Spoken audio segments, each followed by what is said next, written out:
Hello everyone, आप सभी का स्वागत है आपके अपने यूट्यूब चैनल विशाल गौतम 783 पर। आज है 28 अगस्त 2024 और आज की इस वीडियो में मैं आपके लिए लेकर आया हूँ 28 अगस्त 2024 के डेली करंट अफेयर्स के कुछ इंपॉर्टेंट क्वेश्चंस। अगर आप किसी भी एग्जाम की तैयारी कर रहे हैं तो ये वीडियो आपके लिए काफ़ी ज़्यादा इम्पोर्टेंट रहने वाली है।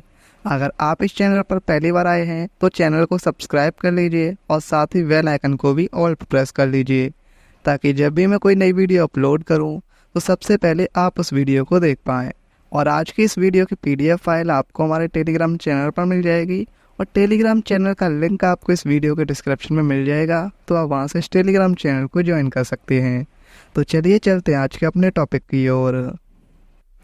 तो पिछली वीडियो में हमने जाना था अगस्त 2024 में महिलाओं को वित्तीय रूप से सशक्त करने के लिए किस राज्य सरकार द्वारा सुभद्रा योजना शुरू की गई है। ओडिशा राज्य सरकार द्वारा।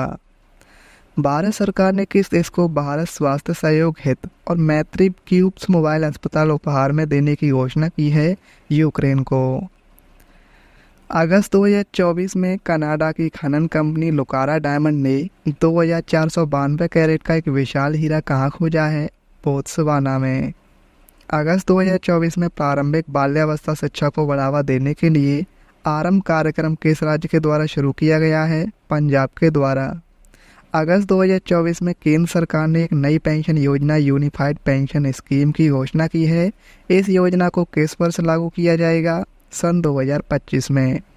नेगोशिएबल इंस्ट्रूमेंट्स एक्ट के मामलों को संभालने के लिए किस देश ने पहले डिजिटल कोर्ट का उद्घाटन किया गया है। सही आंसर है कोल्लम, केरल।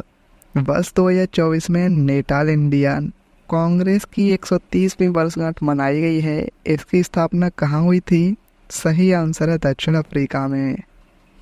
किस देश ने अपना पहला पुनः प्रायोजित हाइब्रिड रॉकेट रघुबे-1 लॉन्च किया है। भारत ने। भारत द्वारा किस वर्ष चंद्रयान 4 मिशन को लॉन्च किया जाएगा। 2027 में। अंडर 17 विश्व कुश्ती चैंपियनशिप 2024 में नेहा सांगवान ने कौन सा पदक जीता है। स्वर्ण पदक। The scientist entrepreneur empowering millions of women नामक पुस्तक किसने लिखी है। कल्पना शंकर ने। किस राज्य ने दक्षिण एशिया की सबसे ऊंची संरचना स्काई डेक परियोजना को बनाने की मंजूरी दे दी है। कर्नाटक ने। तो अब हम आते हैं आज के अपने प्रश्नों की ओर और आज का हमारा पहला क्वेश्चन है अगस्त 2024 में किसे फिर से अगले 5 साल के लिए लोक जनशक्ति पार्टी का राष्ट्रीय अध्यक्ष चुना गया है। सही आंसर है ऑप्शन सी, चिराग पासवान को।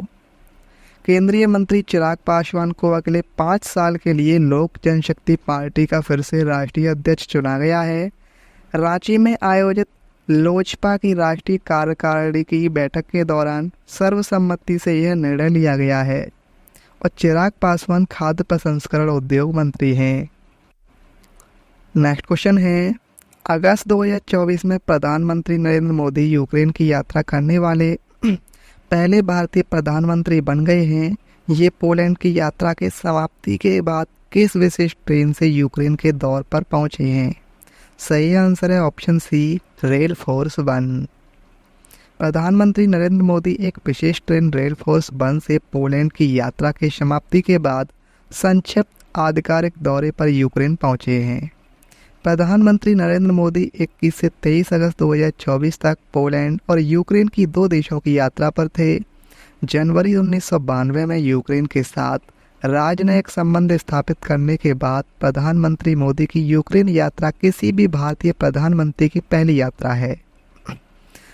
पीएम मोदी की यात्रा के दौरान 4 समझौतों पर हस्ताक्षर किए गए हैं और वो हैं समझौते। पहला है कृषि और खाद्य उद्योग में सहयोग, चिकित्सा उत्पादों के विनिमय में सहयोग, उच्च प्रभाव वाले सामुदायिक विकास से जुड़ी परियोजनाओं के कार्यान्वयन के लिए भारतीय मानवीय अंतरण सहायता, 2024 से 28 की अवधि के लिए सांस्कृतिक सहयोग हेतु कार्यक्रम। अब हम बात करें रेल फोर्स 1 के बारे में। तो रेल फोर्स 1 सरकारी स्वामित्व वाली यूक्रेनी रेलवे द्वारा चलाई जाने वाली एक विशेष ट्रेन है। इस राजसी ट्रेन को पर्यटकों को क्रीमिया ले जाने के लिए बनाया गया था, लेकिन 2014 में रूस द्वारा क्रीमिया पर कब्जे के बाद इसे बंद कर दिया गया था। फरवरी 2022 में रूस यूक्रेन युद्ध की शुरुआत के बाद से यूक्रेन के हवाई क्षेत्र के बंद होने के कारण यह ट्रेन विदेशी गणमान्य व्यक्तियों के लिए यात्रा के पसंदीदा साधन के रूप में उभरी है।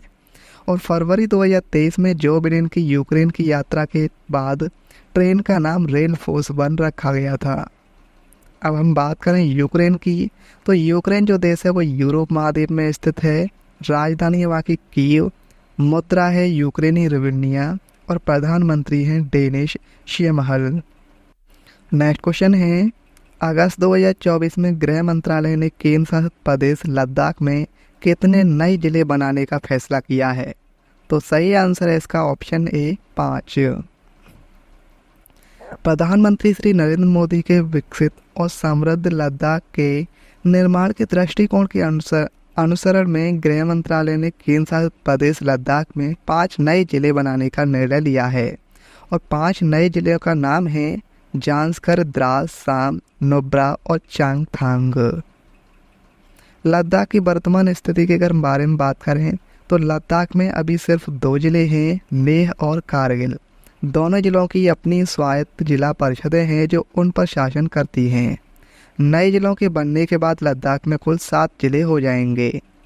अब हम बात करें लद्दाख की, तो लद्दाख जो है वो भारत का एक केंद्र शासित प्रदेश है जिसकी स्थापना 31 अक्टूबर 2019 को हुई थी। लद्दाख की राजधानी लेह है और वहाँ के उपराज्यपाल हैं डॉक्टर BD मिश्रा। प्रधानमंत्री नरेंद्र मोदी ने कहाँ पर आयोजित एक समारोह में 11 लाख नई लाखपति दीदियों को प्रमाण पत्र वितरित किए हैं? तो सही आंसर इस क्वेश्चन का ऑप्शन बी, महाराष्ट्र के जलगांव में। प्रधानमंत्री नरेंद्र मोदी ने महाराष्ट्र के जलगांव में आयोजित एक समारोह में 11 लाख नई लाखपति दीदियों को प्रमाण पत्र वितरित किए हैं। कार्यक्रम के दौरान प्रधानमंत्री ने 2500 करोड़ रुपए का सामुदायिक निवेश कोष जारी किया है जिससे 4.3 लाख स्वयं सहायता समूहों के लगभग 48 लाख सदस्यों को लाभ मिलने की उम्मीद है। और प्रधानमंत्री ने 5000 करोड़ रुपए का बैंक ऋण भी जारी किया है।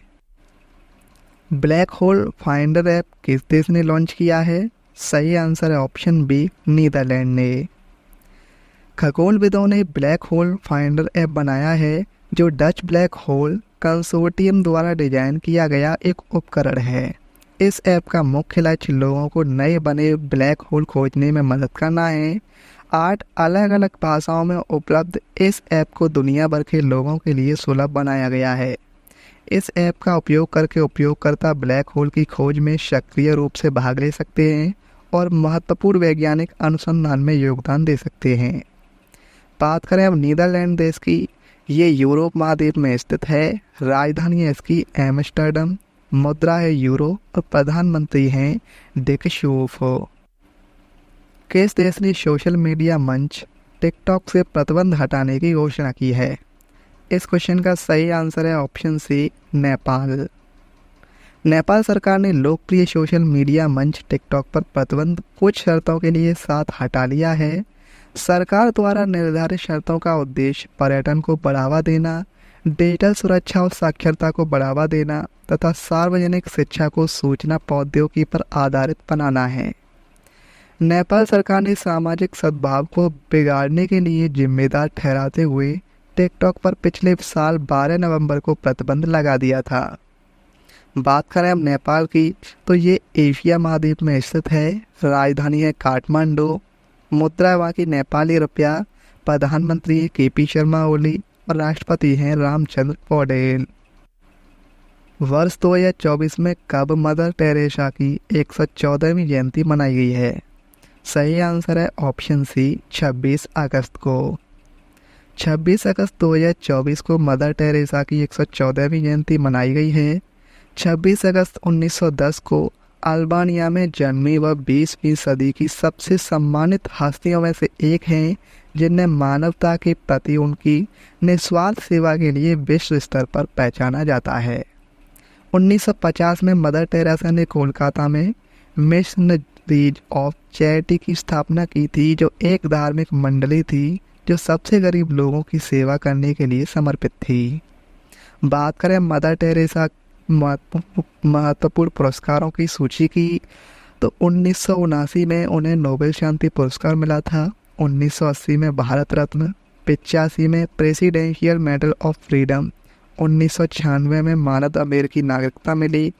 मदर टेरेसा का निधन 5 सितंबर 1997 को हुआ था, जिस दिन को अब अंतर्राष्ट्रीय दान दिवस के रूप में मनाया जाता है।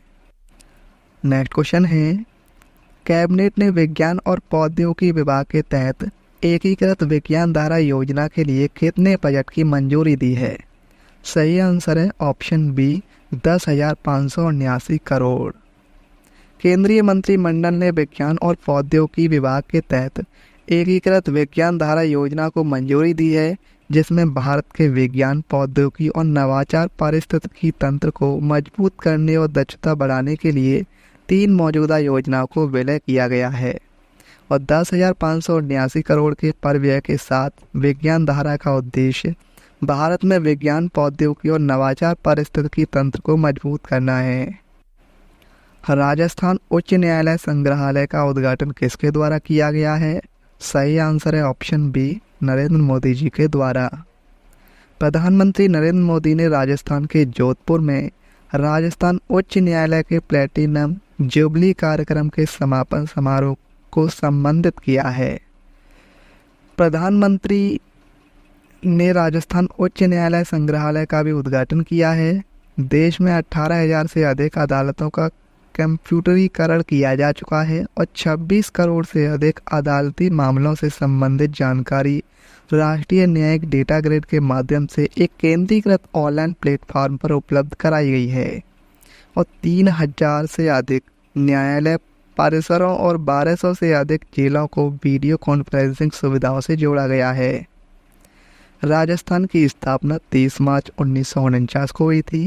राजधानी है जयपुर, मुख्यमंत्री हैं भैयालाल शर्मा और राज्यपाल हैं हरिभाऊ किशन राव बागड़े। किसके द्वारा ई पत्रिका सपनों की उड़ान का उद्घाटन संस्करण जारी किया गया है?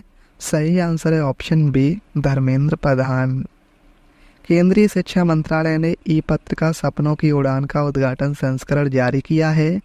ई पत्रिका का पहले राष्ट्रीय अंतरिक्ष दिवस 23 अगस्त के अवसर पर शुभारंभ किया गया है। एक ई पत्रिका के रूप में सपनों की उड़ान के उद्घाटन और आगामी संस्करण एनसीईआरटी के पोर्टल पर सभी पाठकों के लिए ऑनलाइन उपलब्ध होंगे। ई पत्रिका को नई दिल्ली में एक समारोह के केंद्रीय शिक्षा मंत्री धर्मेंद्र प्रधान द्वारा वस्तुतः लॉन्च किया गया था और उद्घाटन सपनों की उड़ान ई पत्रिका का विषय अंतरिक्ष था। उद्घाटन संस्करण में प्रकाशित सभी लेख, कविताएं आदि अंतरिक्ष और भारतीय अंतरिक्ष अनुसंधान संगठन के चंद्रयान मिशन से संबंधित है। केंद्रीय संचार मंत्रालय के तहत डाक विभाग ने देश के छात्रों के बीच टिकटों में अनुसंधान और छात्रवृत्ति को बढ़ावा देने के लिए कौन सी योजना शुरू की है? सही आंसर है इस क्वेश्चन का ऑप्शन ए दीनदयाल स्पर्श योजना। केंद्रीय संचार मंत्रालय के तहत डाक विभाग ने देश के छात्रों के बीच टिकटों में अनुसंधान और छात्रवृत्ति को बढ़ावा देने के लिए दीनदयाल स्पर्श योजना शुरू की है। बात करें हम दीनदयाल स्पर्श योजना के बारे में, तो दीनदयाल स्पर्श योजना एक अखिल भारतीय योजना है जो किसी मान्यता प्राप्त स्कूल के 6ठी, 7वीं, 8वीं और 9वीं कक्षा के छात्रों के लिए खुली है। छात्रवृत्ति के लिए केवल उन छात्रों का चयन किया जाएगा जो किसी फिलैटली क्लब के सदस्य हैं या जिनके पास फिलैटली जमा खाता है। छात्रवृत्ति राशि 6,000 रुपये प्रतिवर्ष है और इसका भुगतान त्रैमासिक किया जाएगा। फिलैटली का तात्पर्य डाक टिकटों के संग्रह और अध्ययन से है और केंद्रीय संचार मंत्री हैं ज्योतिरादित्य एम सिंधिया। अगस्त 2024 में मध्य प्रदेश, छत्तीसगढ़, राजस्थान, गुजरात और महाराष्ट्र के 9 क्षेत्रीय ग्रामीण बैंकों के प्रदर्शन की समीक्षा के लिए बैठक कहाँ आयोजित की गई है? सही आंसर इस क्वेश्चन का ऑप्शन बी उदयपुर, राजस्थान में। राजस्थान के उदयपुर में 5 राज्यों में कार्यरत 9 क्षेत्रीय ग्रामीण बैंक की एक बैठक आयोजित की गई है। उदयपुर बैठक में मध्य प्रदेश, छत्तीसगढ़, राजस्थान, गुजरात और महाराष्ट्र में कार्यरत 9 क्षेत्रीय ग्रामीण बैंकों के प्रदर्शन की समीक्षा की गई है।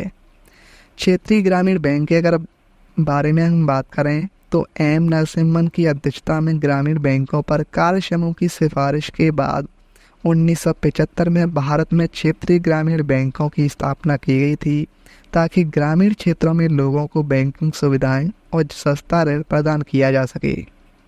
राजस्थान राज्य की स्थापना 30 मार्च 1949 को हुई थी। जयपुर राजधानी है। मुख्यमंत्री भजनलाल शर्मा हैं और राज्यपाल हैं हरिभाऊ किशन राव बागड़े। बात करें अब स्टैटिक जीके की। प्राचीन भारत में महाजनपद के शासकों ने उत्पादित फसल के कितनी दर से फसलों पर कर वसूल किया था? 1/6 भाग। बरहुत स्तूप जो जातक कथाओं और कहानियों को चित्रित करता है किस राज्य में स्थित है? मध्य प्रदेश में। चावल की खेती के लिए किस प्रकार के मौसम की आवश्यकता होती है? उच्च तापमान, उच्च वर्षा, उच्च आर्द्रता। नागरहोल राष्ट्रीय उद्यान किस नदी में स्थित है? कर्नाटक। कौन सी मांसपेशियां आँख की लेंस की वक्रता को संशोधित करने में मदद कर सकती हैं? सिलियरी मांसपेशियां। तिरुवथिरा किस भारतीय राज्य का सांस्कृतिक त्योहार है? केरल का। भारत के नियंत्रक एवं महालेखा परीक्षक का वेतन भारत के संविधान की किस सूची में उल्लिखित प्रावधानों के अनुसार निर्धारित किया जाता है? दूसरी अनुसूची में। अलकनंदा और धौली गंगा नदी का उद्गम स्थल क्या है? विष्णु प्रयाग। भारत में आर्थिक सुधारों की प्रक्रिया किस पंचवर्षीय योजना में शुरू की गई थी? 8वीं पंचवर्षीय योजना में। भारतीय संविधान का कौन सा अनुच्छेद नए राज्यों के गठन तथा मौजूदा राज्यों के क्षेत्रों, सीमाओं या नामों में परिवर्तन से संबंधित है? अनुच्छेद 3 में। कल की वीडियो मैंने आपसे क्वेश्चन पूछा था, अगस्त 2024 में महिलाओं को वित्तीय रूप से सशक्त करने के लिए किस राज्य सरकार द्वारा सुभद्रा योजना शुरू की गई है? तो इस क्वेश्चन का सही आंसर था ऑप्शन बी, उड़ीसा। और अब आपके लिए आज का क्वेश्चन है, अगस्त 2024 में गृह मंत्रालय ने केंद्र शासित प्रदेश लद्दाख में कितने नए जिले बनाने का फैसला किया है? इस क्वेश्चन का सही आंसर आपको कमेंट में बताना है। अगर आपको ये वीडियो आज की हेल्पफुल लगी हो तो आप इस वीडियो को अपने दोस्तों के पास जरूर शेयर करना। और अगर आप इस चैनल पर पहली बार आए हैं तो चैनल को भी सब्सक्राइब जरूर कर लेना। तो चलिए चलते हैं। जय हिंद, जय भारत, वंदे मातरम।